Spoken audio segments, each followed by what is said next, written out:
Connor, start with you. Just now that the season's done, how do you reflect on it, both from a personal perspective and from a team perspective, ultimately being here chatting with us right now and not being where you guys wanted to be as a group? Yeah, obviously a disappointing season from where expectations were for us. Going into training camp, a lot of us had high hopes in the summer to build on what we created last year, and then to kind of have the year we had. It's right now probably hard for a lot of us in there to wrap our head around just how it all unfolded. But as the days and the weeks go on, I'm sure we'll do a lot more reflecting on it. Jake, coming in this season, having the season you did and the season you had with the team, just your takeaways from the year. Yeah, it was obviously it was a pretty crazy one. There was lots of things that happened throughout the whole season. My first year here, getting to meet these guys, just get used to everything. There were some highs and lows, but at the same point, I think that obviously when you don't, get to the playoffs, I think that's why I came here, was to try to help win. And unfortunately, we're sitting here talking to you right now. Tyler, I'm just curious. We've seen this group in your time here hit some pretty high levels.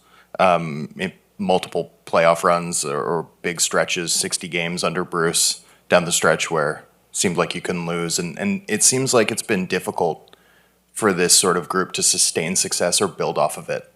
How do you sort of reflect on that? There's been a lot of turnover that makes it tough sometimes to develop a little bit of consistency. But I've said it a bunch. I think there's more parity in the league now more than ever in my time. I think any team, you look at every team in the playoffs right now, I think anybody can beat anybody. And I think that's great for the league. And it just tells me that, how quickly things can change. And, every team is striving, for that consistency to be a contender every year. And that's what we're striving for, excuse me. But, I think you just gotta, not look too far ahead and just keep focusing on the day-to-day. I'm a firm believer in just, worrying about what's happening right now, not looking too far ahead in the future, and just keep building on the positives.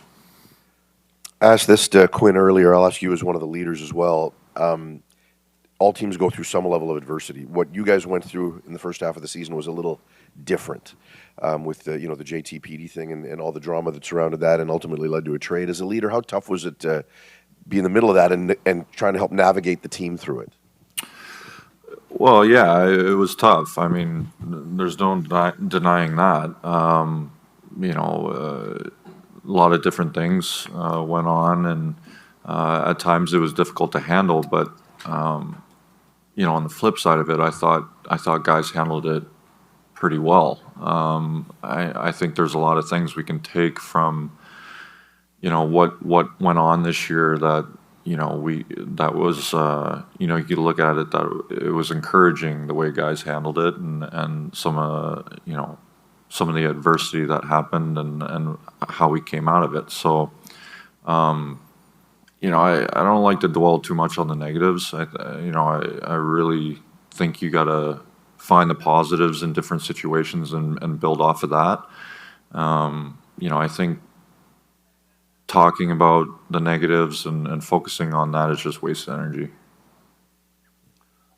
Filip, the mid-season injury, how challenging was that in terms of not being able to contribute while your team was struggling? Yeah, it's always tough when you just have to watch the games, and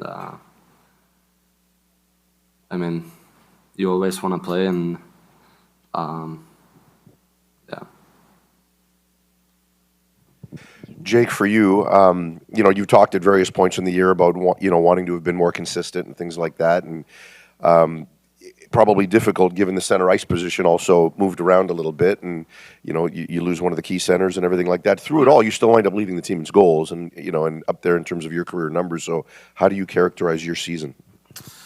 Yeah, I think it was okay. Oh, there's an echo. I think it was okay. Statistics-wise, yeah, I guess I had my career high in goals, like you said. That's obviously you want to always get more every year. So I guess that one was checked off. But the way I was scoring was pretty much always in front of the net, kind of tip-ins, rebounds. I didn't really have much rush goals this year. I didn't have goals that I normally score that I have in my whole career. So I think that goes hand in hand with my actual game. I don't think my game was where it needed to be coming into the season. And like you said, kind of with just the different, trying to get used to guys in chemistry and to certain things. I think that I could have done a better job of actually playing my game. I think that would have helped a lot of things instead of kind of waiting for the game to come to me. But at some points, I think there's some good things too, obviously. I think that this year I learned a lot. You learn lots every year you're in this league.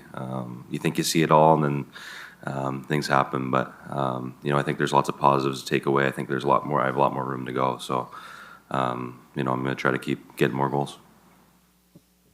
Conor, you've known Rick Tocchet for a long time. You've worked with him for a long time. His status of whether or not he's back next year is a little bit up in the air.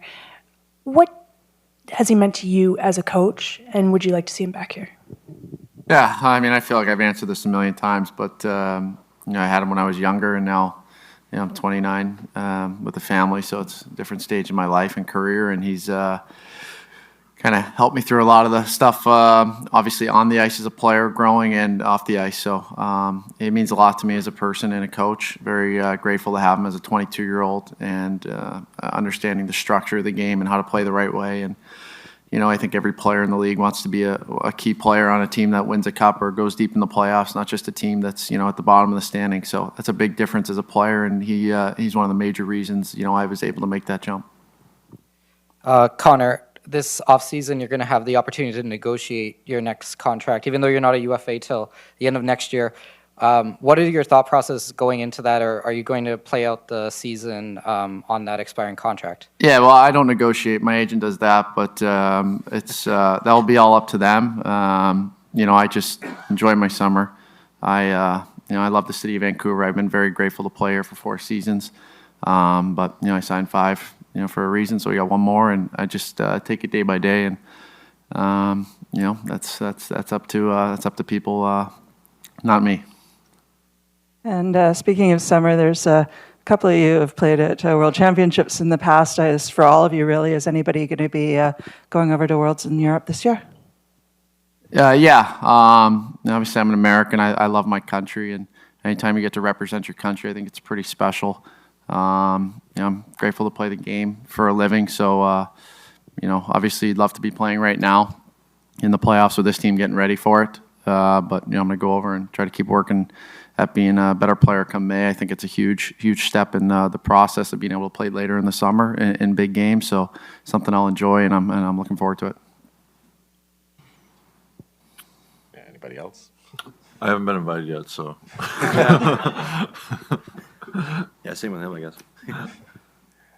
So, Tyler, you talked about turnover in terms of the roster. From the start of the season to the end of the season, the defense changed significantly. Do you have more confidence going into the offseason, going into next season, in the defense that has kind of been built over the course of this season?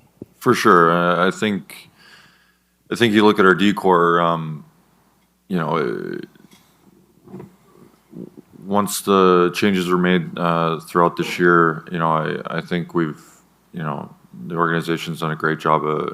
It's quite stable at where it currently stands. So I love where D-core's at.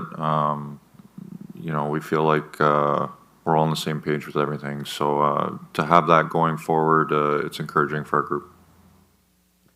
Another one for you, Tyler.